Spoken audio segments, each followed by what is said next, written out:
And showtime, ladies and gentlemen, making staying at home both fun and informative. Welcome to the latest edition of the ChannelPro 5-Minute Roundup.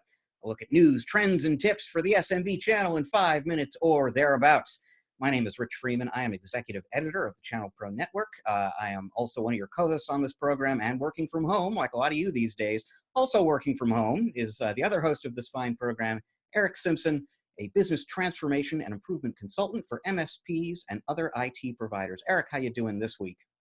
Yeah, Rich, I keep, seeing myself on these video conferences and just waiting for the pounds to start adding up as I sit here, work from home, have snacks at the ready and drinks at the ready. And I'm really not doing anything to get up out of my chair. It's kind of concerning. Well, we'll have to keep track of that. So here's my little, equivalent of that. And I think everyone watching now probably has that thing they're thinking to themselves, why didn't I fill in the blank before, stuff started shutting down? For me, it's why didn't I get a haircut? Because I kind of needed one when that didn't become a possibility in Seattle anymore. So please, folks, tune in every week to the 5-Minute Roundup and watch my hair get out of control.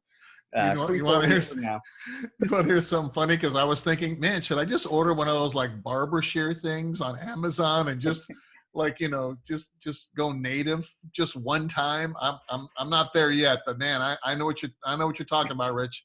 It's getting to bug me in the back. Yeah. Well, I will after we're done here, I'll go onto Amazon and see if I can get a Flowbee. That might fix the problem for me. But until then, let's dive into our top story this week, which concerns Ingram Micro. Not surprisingly, this is news related to the coronavirus crisis. So this week, Ingram announced that they are introducing 2 new financing programs.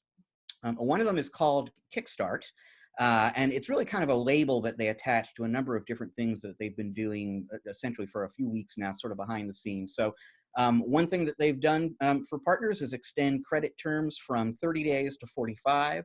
And they've also pumped a lot of additional credit capacity out into their channel. So here in the US, there's now $100 million of additional credit line capacity out there for partners, 10 million in Canada. And they're being kind of scientific about who gets this credit, by the way, is, doing sort of a business intelligence survey and looking for partners in good standing who are sort of coming up against the edge of their limit right now.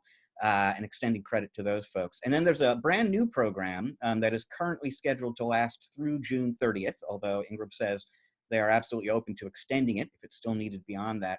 This one is called Future Funds, and the idea basically is your customer, the end user, can go ahead and make a purchase through Ingram and pay nothing but the interest on the financing for that purchase for the first 6 months. So they're not actually paying for the product itself. They're covering the interest on what's essentially a loan for 6 months. At the end of that point in time, they can either step into a conventional 36-month kind of financing product or just pay for the product outright. The common thread in both cases, obviously, is there are a whole lot of small businesses out there right now that are not making money, not operational, short on cash, conserving cash. A lot of them need technology. A lot of channel pros out there have seen cash flow in smaller amounts now as a result of that. And Ingram obviously is looking to help everybody kind of keep business moving right now. And it's a very big company with a very big balance sheet, and they're using their borrowing power, their balance sheet, to extend additional financing power out into the channel to kind of help people get through this very difficult phase that we're in right now. And they made it very clear to me when I was interviewing them about this, they really think partners need to be thinking about how they're going to leverage assets like that in the future, because cash is king right now in this economy. It's going to be tight for a while. You need to be looking for opportunities to extend the cash that you have. Ingram is not, the only company out there looking for ways to do this for its partners, and it's something that that every channel pro out there needs to be aware of and needs to be taking advantage of. I think it's a great idea, and I think that not only for this current scenario that we're in, but think about it this way, Rich. If we're playing the long game with our clients, yes, we're going to do everything that we possibly can to help them continue operating business as usual, including getting. And this is a great solution to those clients that need laptops and additional monitors and and headsets and whatnot for their users to be able to work from home.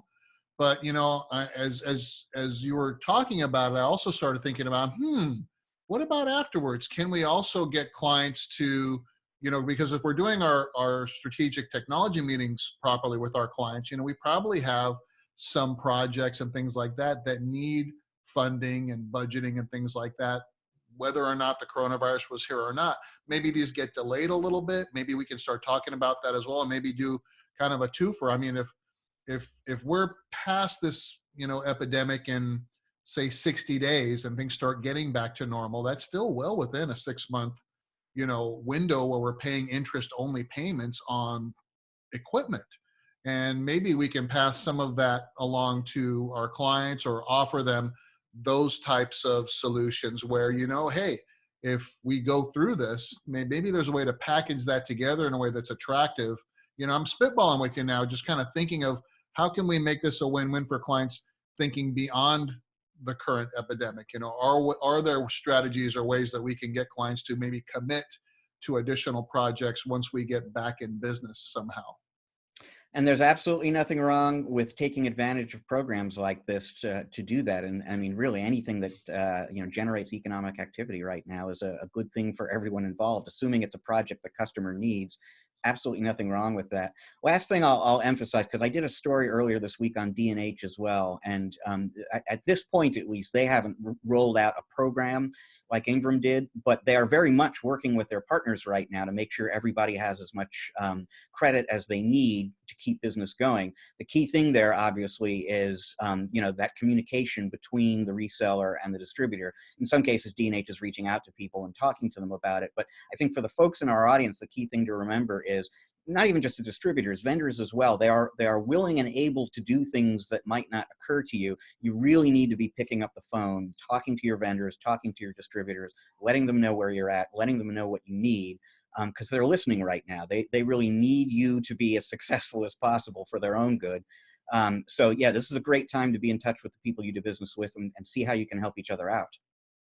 Absolutely. Absolutely. I mean, and the more that we pull together and increase that communication between our distributors, our vendors, ourselves, and our clients, I think, the stronger those strategic relationships become. And, it's an opportunity for us to also be seen as kind of those go-to partners with some of these distributors and vendors, and maybe, get additional benefits, even after this goes away, right? So maybe we can ask for additional things, MDF and other programs, because now if we're communicating more proactively with the distributors and vendors and in more than we have in the past, here's an opportunity for us to make an impression and ask for additional favors, if you will, afterwards. Well, Eric, there are a lot of MSPs out there right now who are under the same stay-at-home orders as their customers, which means that they are managing their workforce remotely and virtually. And it sounds like it might be a good time to be thinking a little bit about your dispatch portal. Yes, absolutely, Rich. And, as a matter of fact, it was, I think, tip number 9 in my, 10 business tips for MSPs and their customers to weather the coronavirus article that you're featuring on ChannelPro Network's homepage right now. And it's all about increasing our service dispatch capabilities. And, unfortunately, I'm working with MSPs right now that, I'm identifying, let's just say, opportunities for improvement in their service dispatch process as they're having to manage more of their team remotely. So folks, if you're not dispatching properly, if you're not holding teams accountable to performance, and there's no way for you to measure that performance, there is no better time than right now, especially when they're working from home, for you to, kind of focus some attention on this. Get into your PSA, set up your dispatch portal properly, and start dispatching the tickets in the priority that you want into the calendars of your technicians on a daily basis. Because if you're not doing that, if you're not dispatching for them, guess who's cherry picking out of the queues? The technicians, right? Hey, I love technicians. I was a technician, and then I started managing technicians. And so I'm speaking from having evolved through that whole process, right?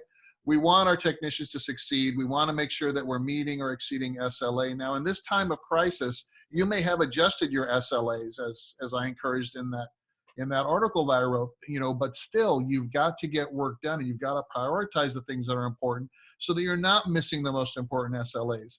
And trust me, when you start really setting up your dispatch portals and seeing exactly what your technicians are doing all day, you might be a little bit surprised, and you might think, boy, should have done this a while ago. There you go, Rich. Yeah, we are approaching this in terms of what's happening today, where your technical workforce is remote, and it's harder than ever to kind of keep an eye on what they're up to. But this is really sound advice for any time. You don't really want to just allow chaos to determine who's doing what and when. There really needs to be some centralization of that and some oversight of that.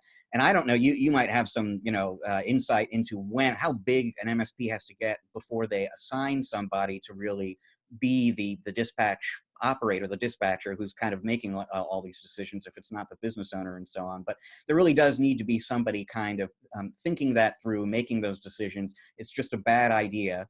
And it's not even in terms of techs sort of taking advantage of the system. If they don't have any guidance, they're just going to make the best decisions they can, and those aren't necessarily the best decisions for you or your customers.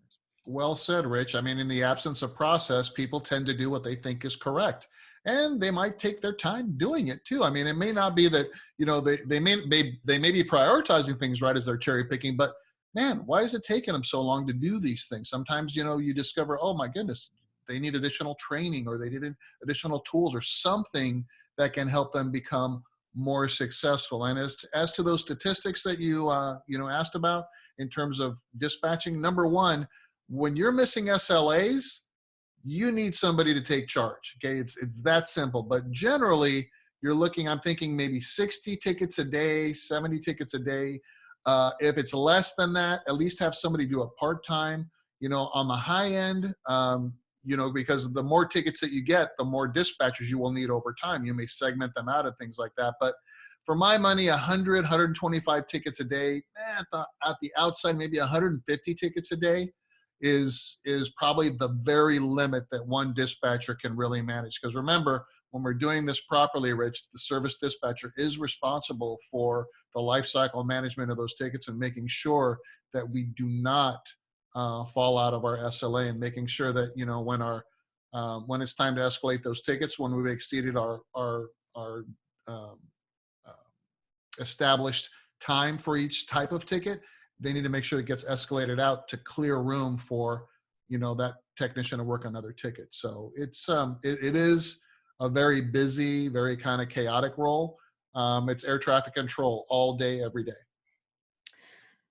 Good advice. Important work right now more than ever, but important work really at all times rather. And we are left with time for just one more story for you folks here. And I'm sure a lot of you out there right now are working very, very hard to set your customers up to do work remotely. You're trying to get them laptops and webcams and networking gear and all this stuff that they didn't really know they were going to need at home. And it's a little hard to get right now for a number of different reasons. There are a lot of products in short supply right now. And I'll very quickly say, in that conversation with D&H, they said by mid-April, maybe as late as early May, that problem should mostly be solved. So we're getting in there, folks. Just hang in, a few weeks away.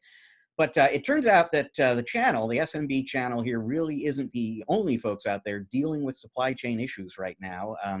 In light of the situation that began in China, it turns out that Mexican drug cartels are feeling the effects of this as well. In fact, they are having trouble, Eric, sourcing the materials they need, the raw materials they need to make methamphetamine and fentanyl. And it's a problem for them. And let's face it, they can't go to their distributor. They're probably not looking at financing programs. So you think you've got it bad, just thank your lucky stars you're not a Mexican drug lord. Yes, maybe they can, apply their techniques and skills to other more productive activities in light of the coronavirus outbreak impacting their supply chain. we're looking for silver linings wherever we can find them, folks. If this kind of drives a few of those folks out of business, well, that wouldn't be the worst thing that came of this unfortunate situation.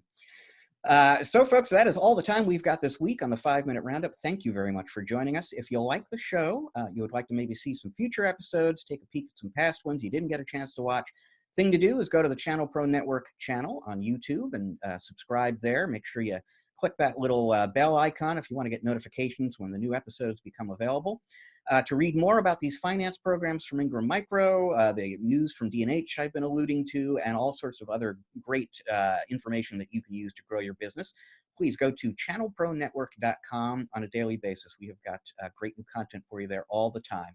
To learn more about Eric and the work that he does with his clients, your destination should be ericksimpson.com. That is ERICK Simpson.com. So that's all the time we've got this week. We will be back next week with another episode of the 5-Minute Roundup for you. Until then, folks, please, though I know it isn't easy these days, enjoy the rest of your week. Eric and I are enjoying the rest of your week already.